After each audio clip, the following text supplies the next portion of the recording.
제가 제로 단계라고 말하는 게 있는데 꼬리 질문으로 물어보고 싶어 할 만한 그런 주제들을 몇 가지 씨를 뿌려 놓으셔야 돼요, 이력서에. 그래서 이런 식으로 이력서를 쓰시게 되면 정말 굉장히 합격률이 높은 이력서를 완성하실 수 있을 거라고 자신합니다. 네, 안녕하세요. 저는 글로벌 IT 기업에서 인사이드 세일즈 랩을 맡고 있는 제니 멘토라고 합니다. 네, 반갑습니다. 사실 제가 취업 준비 기간이 한 달에서 한 달 반 정도밖에 안 된다라고 말씀드린 건 뭐냐면 1학년 때부터 취업 콘서트라든지 취업 진로 지원 센터에서 지원해주는 여러 가지 행사들에 저는 참여를 계속 꾸준히 해왔었어요. 그래서 현직자들의 얘기들을 직간접적으로 듣고 또 지금 여러분이 보시고 있는 이 내일부터 출근 이 채널명과 같이 현직자들을 많이 만날 수 있는 이런 채널들 통해서 좀 정보를 많이 들었던 것 같습니다.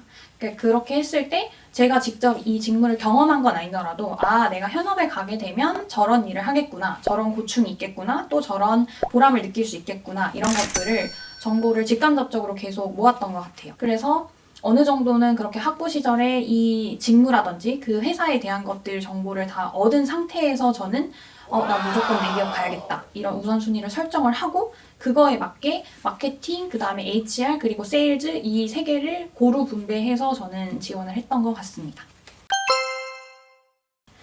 일단 인문대 출신으로서의 장점이라고 한다면 사실 저는 어떻게 보면 이거 관점의 차이라고 볼 수도 있는데 그 공대나 이런 쪽을 전공한 친구들 같은 경우에는 전공 공부하기 따라가기가 되게 바빠서 자기가 뭘 좋아하고 잘하는지를 사실 찾을 만한 그런 시간적인 여유가 없는 경우가 굉장히 많아요. 그렇다 보니까 인문대 출신 같은 경우에는 대외 활동이라든지 본인이 좋아하는 뭐 인턴 활동이라든지 굉장히 다양한 경험을 할 만한 좀 시간적 여유가 나오는 데에 반해서 공대 친구들은 사실 그렇진 않았던 것 같아요. 뭐 매주 퀴즈도 있고 막 시험 기간이 거의 구분이 안 되다시피 하고 막 이랬던 것 같은데 인문대 같은 경우는 자기가 좋아하는 거, 잘하는 거를 찾을 수 있는 시간적인 여유가 좀 어느 정도 상대적으로 있다는 거.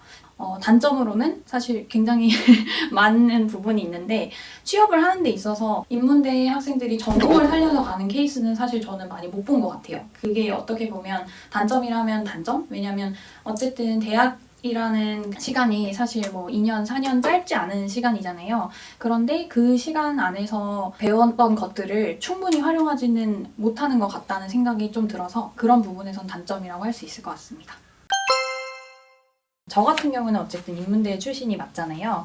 그런데 저의 경우에는 그냥 이 전공 한 개로만 하기에는 조금 취업하는데 어려움이 있겠다 이런 생각 때문에 제가 대학 생활에 있어서 경험할 수 있는 것들을 많이 해야겠다 이 생각을 제일 먼저 했던 것 같아요. 그래서 그러던 와중에 선택지가 이제 교환학생이나 아니면 복수전공 이렇게 두 개의 갈림길에서 많이 저뿐만이 아니라 같은 동기들도 많이 고민을 했었는데 저 같은 경우에는 나가 이제 상경계열 복수전공을 했었고요. 그런데 우연찮게 지금 이제 입사한 그 기업의 최종 오퍼를 이제 받게 돼서 그 상경 계열 전공을 좀 취소를 했던 그런 경험이 있습니다.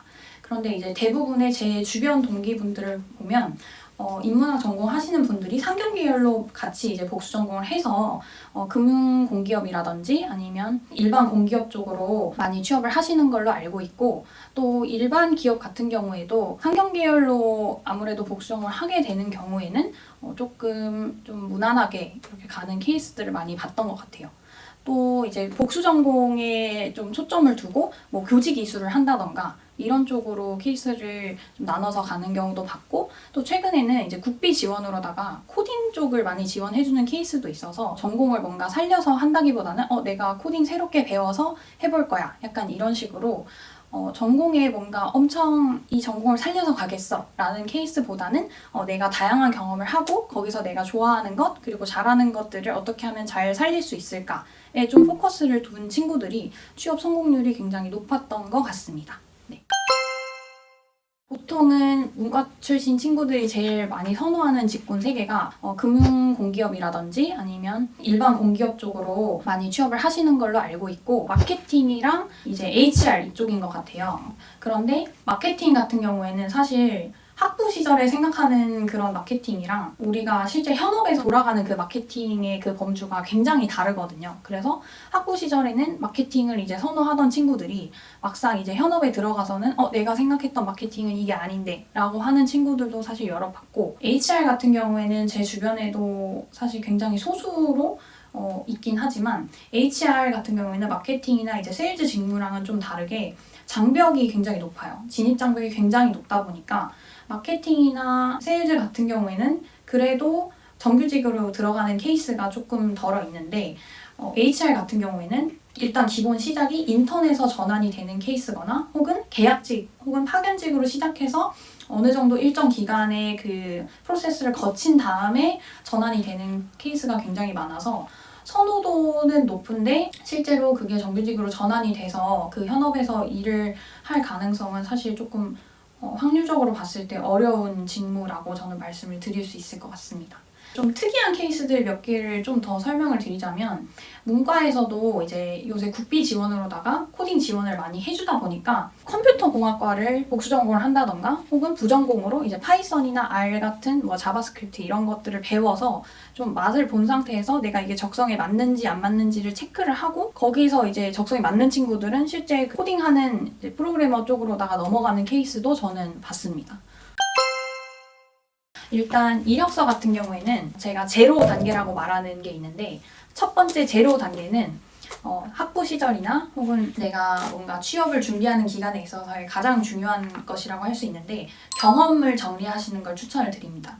이 경험 정리라는 게 뭐냐면, 소위 말해서 내가 학부 시절에 해왔던 뭐 창업 동아리 활동이라든지 아니면 학부 시절에 들었던 수업 중에 굉장히 감명 깊었던 내용, 직무와 관련해서 쓸 수 있는 그런 내용들을 정리를 해두시는 겁니다. 그런데 이게 단순히 정리를 하라는 게 그냥 막 목차별로 이렇게 하는 것이 아니라, 이 에피소드에서 내가 어떤 걸 경험했고 어떤 것을 배웠고, 실패했다면 그 실패가 어떤 이유 때문이었고 앞으로는 내가 어떻게 할 것인지, 이런 식으로 키워드별로 정리를 해두시는 거예요. 예를 들면 저 같은 경우에는 인턴을 했을 때 당시에 고객사에 불만이 있었는데 위에 사수분한테 뭐 교재 같은 거 남는 거 좀 드려도 되냐, 뭐 이런 식으로 말씀을 드리면서 고객분의 불만을 좀 잠재우고 잘 집으로 돌려보냈던 경험이 있는데, 저라면 이제 이력서에 키워드 정리를 어떻게 할 것 같냐면 오너십, 리더십, 그 다음에 문제 해결 능력, 상황 판단 능력, 이런 식으로 해시태그로다가 정리를 한 다음에 내가 써야 하는 직무, 내가 가고 싶어하는 회사에서 이런 역량을 요구할 때 그 에피소드를 가져다가 쓰는 거죠. 이렇게 되면은 한 개의 경험에서 굉장히 다양한 그런 리소스나 역량들을 뽑아낼 수 있기 때문에 저는 이 경험 정리를 무조건적으로 필수로 해야 된다고 항상 멘티분들한테 말씀을 드립니다. 제로 베이스에서 제로 단계가 완성이 됐죠? 그러면 이력서를 준비할 때는 뭘 해야 되냐? 그 경험 정리를 토대로 해서 이 직무에서 어떤 것을 요구하는지, 만약에 회사에서 내가 가고 싶어하는 어떤 회사의 어떤 직무에서 리더십이나 적극성, 오너십을 필요로 하는 직무다. 그러면 그거를 내가 경험했던 에피소드가 내가 정리했던 경험 정리에서 어떤 게 있는지를 찾아서 끼워 넣으시면 됩니다. 본인이 그동안 해왔던 경험들을 쏙쏙쏙 퍼즐 맞추듯이 끼워 넣으시는 겁니다. 그러면 그 에피소드를 본 면접관들은 이 친구가 이런 것들을 경험했구나, 이 친구가 우리 회사에 들어와서도 바로 이런 일을 할 수 있는 역량이 되는 친구구나 라고 생각을 할 수 있습니다. 그래서 이런 식으로 이력서를 쓰시게 되면 정말 굉장히 합격률이 높은 이력서를 완성하실 수 있을 거라고 자신합니다. 이제 다음은 면접 관련해서 제가 꿀팁을 드리자면, 사실 이력서 단계에서부터 면접을 준비하셔야 됩니다. 이게 좀 어떻게 보면 좀 영악하다 이렇게 보실 수도 있는데, 영악하게 준비하셔야 됩니다. 왜냐면 이력서에서 꼬리 질문으로 물어보고 싶어 할 만한 그런 주제들을 몇 가지 좀 씨를 뿌려 놓으셔야 돼요, 이력서에.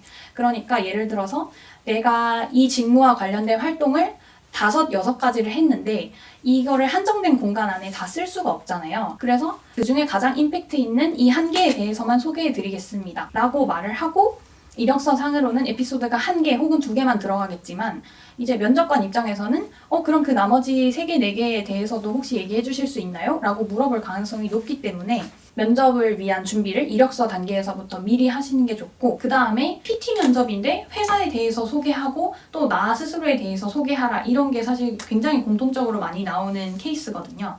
그러면 이때 준비 기간이 짧으면 저는 뭘 준비하라고 말씀을 드리냐면, 네이버 그 초록창에 들어가셔서 그 회사명을 일단 저는 검색을 하라고 합니다. 그렇게 되면 뉴스 기사를 한 30개에서 40개 정도 계속 찾다 보면 지금 가장 최신의 트렌드로 그 회사에서 밀고 있는 주력 제품이나 서비스를 찾을 수가 있으세요. 이게 무슨 말이냐면, 뉴스 기사를 검색했을 때 계속 반복적으로 나오는 그 회사의 제품이나 서비스가 있는데, 그거 하나를 딱 집어서 저는 피칭을 해보라고 합니다. 예를 들어서 회사에 대해서 소개를 해야 되는데 단순히 그 회사의 인재나 뭐 철학상이나 이런 일반적인 얘기를 하는 것이 아니라, 그 회사에서 실제로 지금 굉장히 민감하게 반응하는 이슈가 무엇인지, 또 내가 현업이라면 어떤 거를 좀 중점으로 해서 볼 것인지에 대해서 저는 소개를 할 것 같아요. 그러니까 이 말은 무슨 말이냐면, 면접에서 어떤 스크립트를 짜가든 사실 그 상황에 맞게 대비하지 못한 질문이 있을 거잖아요. 그럼 이때 제가 드릴 수 있는 꿀팁은, 어떤 질문이든 간에 당장 이 사람을 뽑아서 내일부터 출근을 시켜도 아무런 이상이 없을 것 같은 사람을 면접관은 뽑고 싶어 합니다. 그거를 마음속에 계속 품고 그거에 맞게 대답을 하시면 합격하실 확률이 저는 굉장히 높다고 봐요. 네, 여러분 일단 여기까지 잘 들어주셔서 감사하고, 제가 오늘 말씀드렸던 경험 정리, 이력서 정리, 그리고 면접 준비 관련해서 잘 정리하시고 그냥 듣기만 하지 마시고 오늘 바로 실행하시면서 내일부터 출근하는 우리가 됩시다.